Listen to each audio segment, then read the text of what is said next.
सुंदर कांड का दूसरा चौपाई से अब शुरू कर रहे हैं दूसरा भाग। तो राम काजू सब करी हो तुम बुलबो दिविधान, आशीष दे गई सो अरसी चलो हनुमान।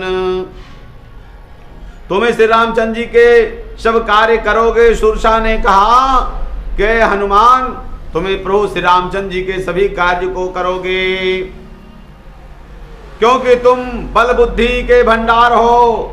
यह मेरा आशीर्वाद है तुम्हें। वह आशीर्वाद दे करके चली गई। तब हनुमान जी हर्षित होकर चले।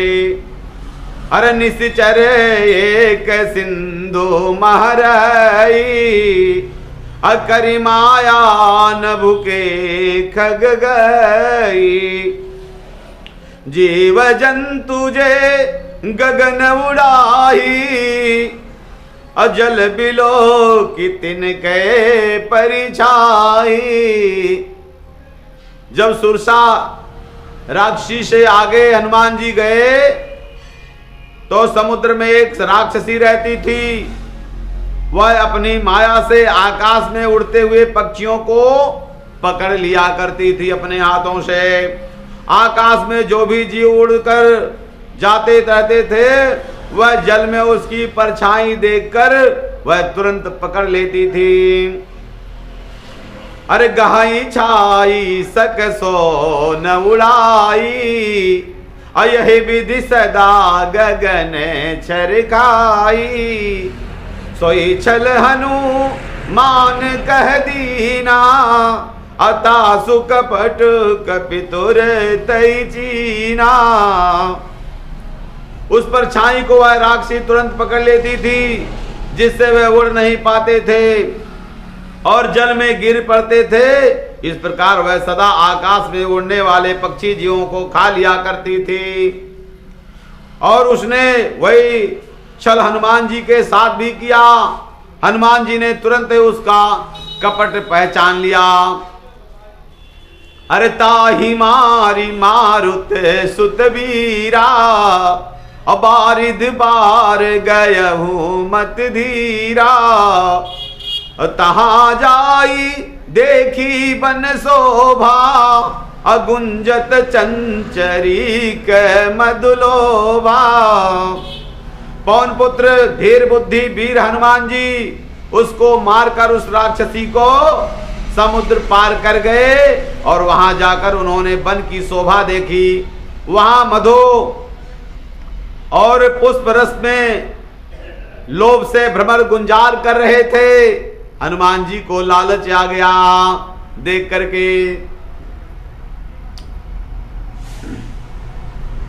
अरे नाना तरु फल फूल सुहाए, गगमृत बिंद देखी मन भाए।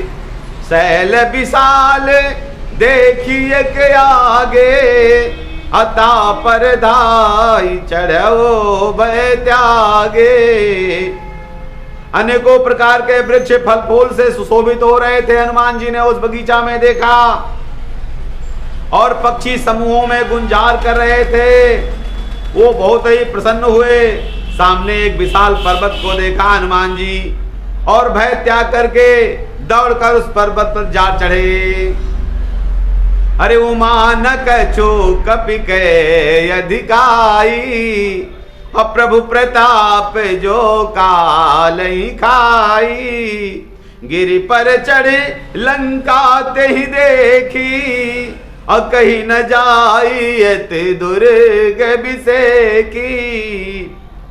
पार्वती जी से शिव जी कहते हैं, इसमें बानर हनुमान जी का बड़ाई नहीं है, यह तो प्रभु का प्रताप है, श्री रामचंद्र जी का प्रताप है, जो काल को भी खा जाते हैं।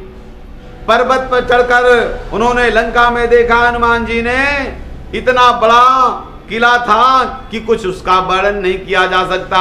इतना बड़ा किला हनुमान जी ने देखा। अरे अति उतंग जल निधि चहुपासा, अकनक कोटि कर परम प्रकाशा। वह अत्यंत ऊंचा था। वह पहाड़ जो हनुमान जी चढ़ करके देखने लगे, उसके चारों ओर समुद्र थे और सोने के चार दीवारी प्रकाशित हो रही थी, प्रकाशमान कर रही थी। सोने की दीवारी थी उस पहाड़ के शिले के पास में। अरे कनक कोटि विचित्र मन कृत सुंदरायतना घना, अचहुहट हट सुभत भीति चार पुर बद बना। गजबाज खचर निकर पर रथ बरूतन को गने, बहुरूप निश्चर जो तयति बल से न बरनत नहीं बने। जब हनुमान जी ने उस पर्वत पर चढ़ करके देखा उस शिला के पास, तो विचित्र मणियों से जड़े हुए सोने के करकोट में भीतर सुंदर घर थे, चौराहे बाजार मार्ग थे और गलियों में नगर में इस प्रकार से सजा हुआ था। हाथी घोड़े खच्चरों का भीड़ लगी हुई थी, समूह था। पैदल और रथों से समूह गिरे और समूह तथा पैदल और रथों के समूह तो गिने नहीं जाते थे। अनेक रूपों में राक्षसों के दल, जिनकी बलवती सेना का वर्णन नहीं किया जा सकता, ऐसा सजा हुआ था। उस किले के आसपास हनुमान जी ने देखा तमाम पैदल सेना, तमाम राक्षस वहां उपस्थित थे। अरे बन बाग उपवन बाटिका, शरकूप बापी सोहई, नर नाग सुर गंधर्व कन्या, रूप मुनि मन मोहई। कैसैल देह विशाल, कौमाल देह विशाल, शैल समान यति बल गरजई। नानाय घेर न बिरई, बहु विधि एक न तरजई।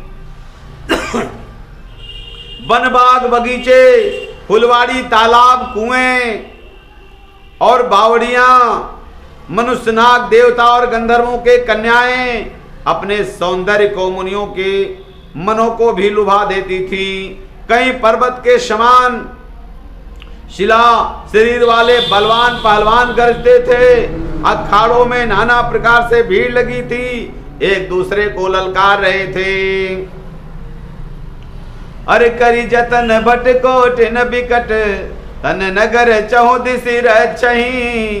कई महिष मानुष धेनु खरे अज, खल निचाचर बचही। यही लाग तुलसीदास इनकी, कथा कछु एक ही कहीं। रघुबीर सर तीरथ शरीर, त्यागी गति पई है सही।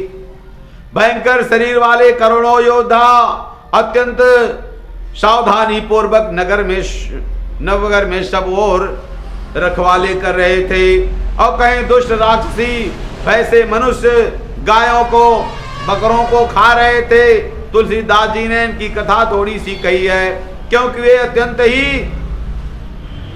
आवश्यक ही है। श्री रामचंद्र जी के बाण रूपी तीर्थ से शरीर त्याग कर वह परम गति को प्राप्त हुए थे। बोलिए सियावर रामचंद्र की जय।